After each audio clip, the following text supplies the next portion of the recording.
Hello, everyone, and welcome back. This will be episode 4 of the Sea Battles series. So this is the Boys' Book of Sea Battles, written by Chelsea Curtis Fraser.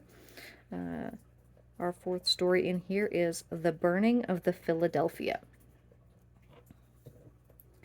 For centuries, pirates raided the coast and harbors of the whole civilized world, attacking shipping and threatening commerce. English pirates harassed Spain, American pirates plagued England, and in the 18th and 19th centuries, Moorish pirates annoyed both European and American shipping in the Mediterranean. These Mediterranean pirates turned privateering into a business. For a price, they would leave ships alone. All Europe paid this price. The Congress of the United States even appropriated special funds for this tribute. On one occasion, at least, Congress actually revoked the order for new ships for the Navy and took the money to again buy off these Barbary buccaneers. The fund for this disgraceful purpose was known as the Mediterranean Fund and was entrusted to the Secretary of State. Finally, America decided to put a stop to the blackmailing. After the United States had its brush with France in 1798,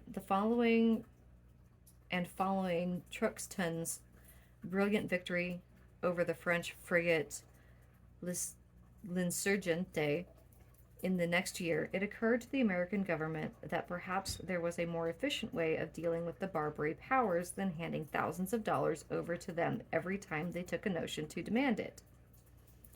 This change of attitude was largely brought about by a number of complaints which came from the blackmailers themselves. The Pasha of Tripoli whined that we had given more money to some of the Algerian ministers than to him. The Algiers government grumbled that we should not pay Tripoli so much. Morocco and Tunis wanted better treatment. The Pasha of Tripoli ordered his subjects to cut down the flagstaff in front of the residence of the American consul, and it was ready to declare war against us. This meant a renewed onslaught against our merchantmen by his pirates unless we bought him off. In answer, Congress sent Commodore Dale with a small squadron of warships to teach the pirates a much-needed lesson. No sooner had the expedition reached the Mediterranean than Morocco and Tunis came to terms with the United States. This left Tripoli alone to be dealt with. Dale had sailed before war with Tripoli was declared. His orders were to protect United States merchant ships, but not to attack.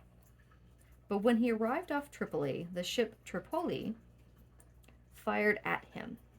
Dale cut the ship to ribbons in 3 hours and sent her back to the Pasha as a warning.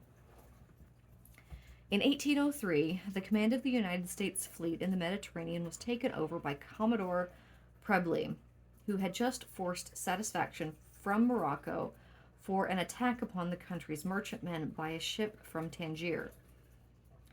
He was preparing to enforce a blockade of Tripoli when he heard of the frigate Philadelphia, of 44 guns, commanded by Captain Bainbridge, had hit a reef in the harbor of Tripoli.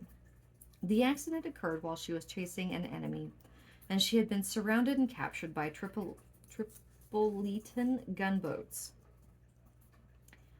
This not only weakened the American force in those waters, but it added another ship to the enemy's fleet. In fact, the Tripolitans got the Philadelphia off the rocks, towed her into the harbor, and anchored her close under the guns of their forts. They also replaced her batteries and prepared her for service against her own ships.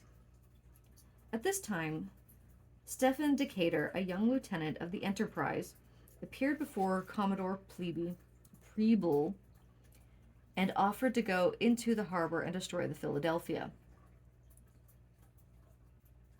Preble was willing, but there was some delay as the squadron was driven off the coast by severe gales.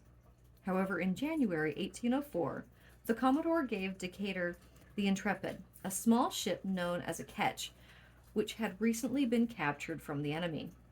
Decatur took 70 men from the Enterprise and put them on the Intrepid. Accompanied by Lieutenant Stewart, in the Siren, he set sail for Tripoli. For almost a week, they were unable to approach the harbor. Severe storms threatened to destroy their ships, and they ran into a hidden bay for protection. On the night of February 16th, they made their way to the harbor. All this time, the Philadelphia, with 40 guns mounted, double-shotted and ready for firing, and manned by a full crew of pirates, was moored within half-gun shot of the Pasha's castle.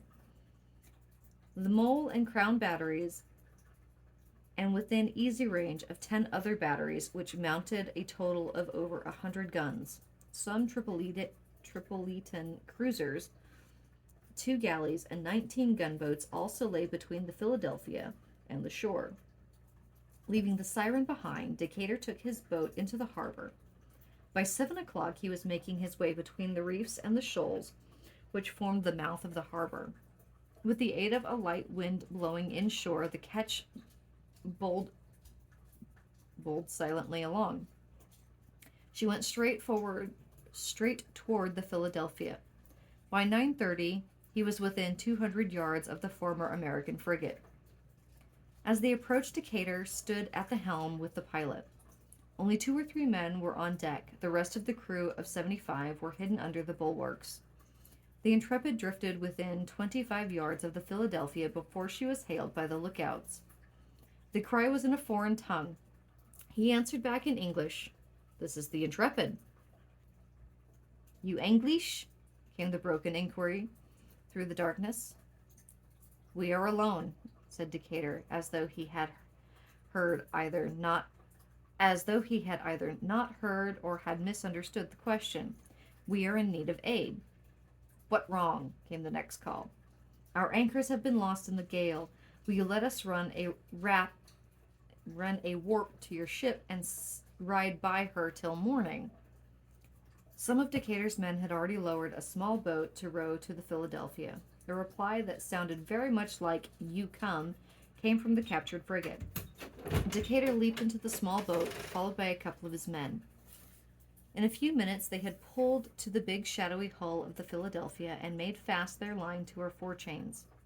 He then twitched the rope sharply 3 times, and his crew on the ketch began to haul the ladder toward the pirate craft.